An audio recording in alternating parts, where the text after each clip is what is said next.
Anda kembali bersama kami di Berita Utama.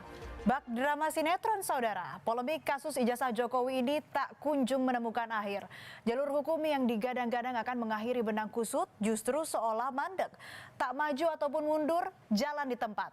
Alhasil bukannya menjadi terang, kasus ijazah Jokowi malah makin merembet kemana-mana dan menimbulkan kegaduhan baru di masyarakat. Dari yang hanya ijazah, kini desa tempat melakukan kuliah kerja nyata atau KKN di masa kuliahnya bisa dipersoalkan.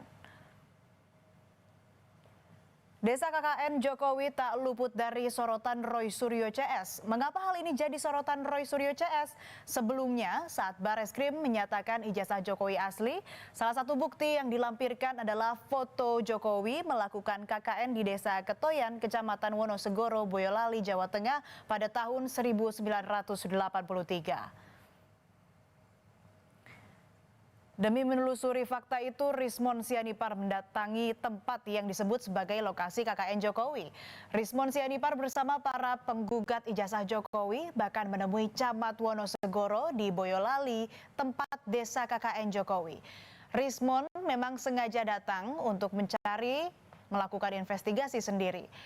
Karena dirinya yakin ijazah Jokowi dan juga skripsi Jokowi palsu, maka ia pun datang ke Wonosegoro untuk memastikan lebih jauh tentang hal itu, bahkan dengan mengulik tempat KKN Presiden ke-7 RI tersebut.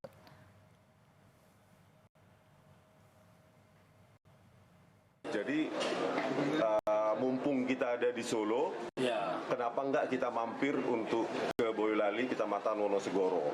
Katanya kalau di media sosial dikatakan bahwa desa-desa tersebut baru berdiri tahun 2000-an. Bagaimana mungkin seseorang belum ada desanya sudah dipakai KKN di situ. Nah, kita juga kalau bisa nanti meminta camatnya di sana untuk membongkar kembali. Ada nggak mahasiswa UGM arsip? Di kelurahan pasti ada itu, Bang. Oh, di kecamatan ada kecamatan juga ada, kelurahan ada. Desa KKN-nya ditelusuri, Jokowi pun angkat bicara. Ia menanggapi dengan santai usaha Rismon dan kawan-kawan ini. Jokowi mempersilahkan mereka untuk mencari data selengkap mungkin. Bahkan jika bisa, menanyai kepala desa atau anak cucunya untuk mendapatkan fakta sebenarnya. Di KKN-nya, ganti lagi KKL-nya di mana? Studiturnya di mana? Studiturnya ada di mana? Kuliah kerja lapangan di mana? Ampun. Pak kepala desanya, kalau sudah beliau, dulu waktu saya KKN sudah agak sepuh. Ya, tanya ke putra-putrinya. Lalu seperti apa lokasi yang disebut sebagai desa tempat Jokowi melakukan kegiatan KKN-nya? Jurnalis Kompas TV Dipo Nurbahagia secara eksklusif menelusuri Boyolali, Solo, hingga Yogyakarta untuk mencari jejak Jokowi semasa kuliah. Dipo bertemu dengan Muhkarno yang saat ini tinggal di Kabupaten Boyolali. Ia adalah anak dari kepala desa saat Jokowi KKN di tahun 1983, yakni Desa Ketoyan. Ini masih dipakai atau? Masih dipakai. Pak Karno, saya konfirmasi Pak. Ini rumah yang dipakai oleh Pak Jokowi pada saat KKN. Betul. Jadi kamar Pak Jokowi yang di depan itu. Oke. Kamarnya yang di sana ya Pak ya? Sebelah kiri, yang cewek sebelah kanan. Oke, baik. Tunjukkan saudara, ini adalah Pak Jentu, kepala desa Ketoyan, yang kala itu menjabat pada saat Pak Jokowi KKN di Desa Ketoyan.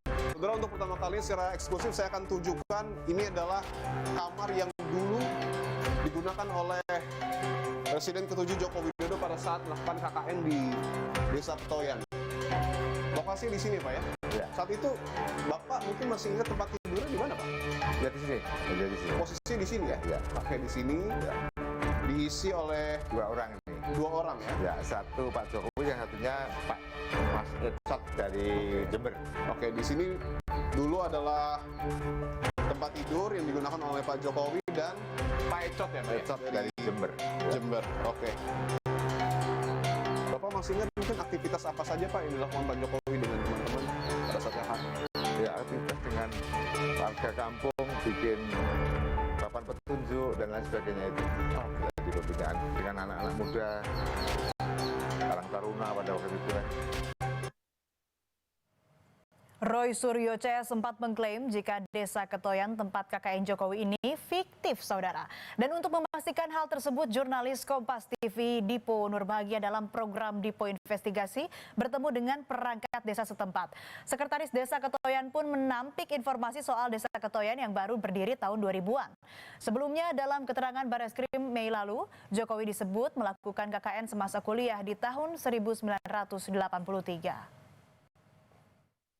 Kita punya data terdahulu, lurah terdahulu ataupun kades terdahulu. Oke. Itu Ini buku sejak lama. ya. Oke. Desa Ketoyan itu berdiri kalau di buku ini itu ada Pak Lurah Jendo, itu sudah mulai tahun 54 dia sudah mulai menjabat. Buku peringatan pamong desa ataupun perangkat desa ya Pak ya? Ya, Desa Ketoyan. Diperbarui mulai tanggal 1 Januari dengan ejaan lama 1959. Boleh dibuka Pak? Oke, ini adalah nama kepala desa saat itu Pak Jentu, ayah dari Pak Karno ya. Ya. Menjabat pada tahun 1954. 54. Sementara dalam perbincangannya di podcast bersama Abraham Samad, mantan anggota DPR RI dari fraksi PDIP, Betor Suryadi menyebut kemungkinan ijazah Jokowi dibuat di Pasar Pramuka.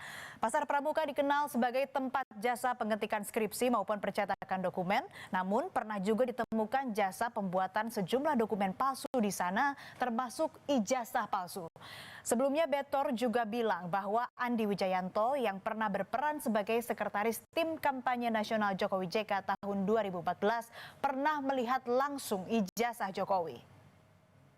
Awal peristiwa pilkada, pemilu-pemilu di zamannya reformasi ini, itu PDI Perjuangan banyak kadernya yang menjadi anggota dewan, yang menjadi bupati, jadi gubernur, ijazahnya palsu. Oh begitu ya?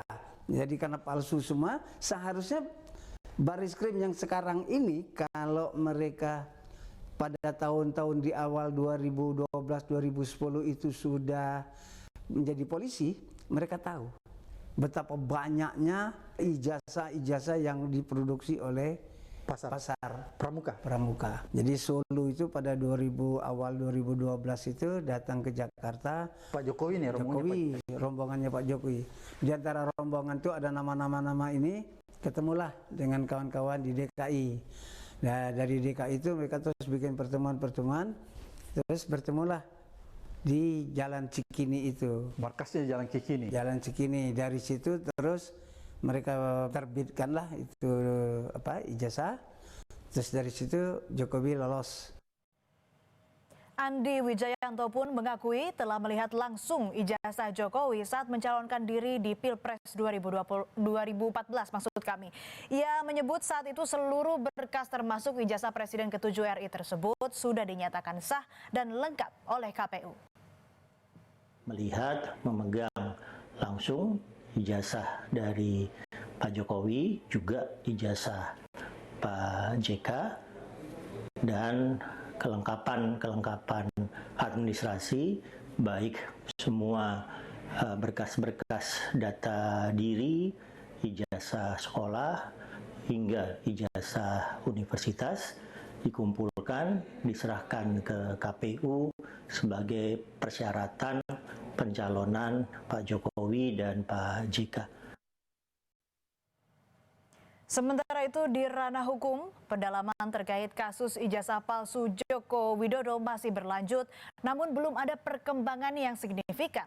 Subdirektorat Keamanan Negara Polda Metro Jaya menyebut tengah menangani 6 laporan polisi terkait kasus ijazah palsu ini.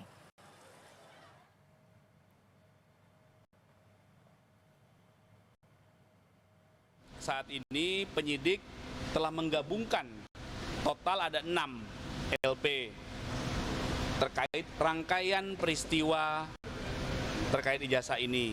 Apa yang dilakukan penyidik beberapa hari terakhir ini adalah melakukan klarifikasi terhadap pihak SMA, sebuah SMA negeri di Surakarta.